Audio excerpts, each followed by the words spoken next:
Now, make sure when you're cutting the panels, it is properly elevated, because you don't want the grinder to be scoring on your tiles or tabletop or wherever that workspace, or your tabletop, or wherever that workspace may be.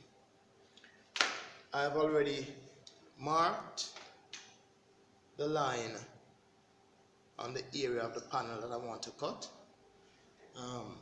It is a typical 4 feet and 4 inches. So this will be my first cut on this. I would have to probably pare it down to about 3 feet. So it would be 3 by 4 or thereabout to fit the area that I want to work with. Alright?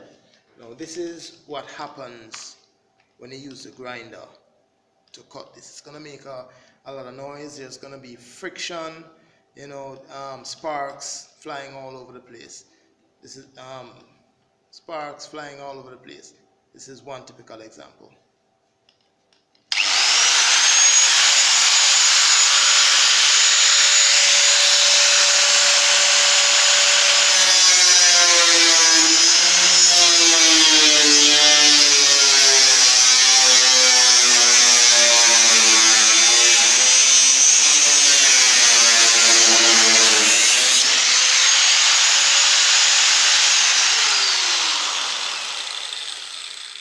Just like that.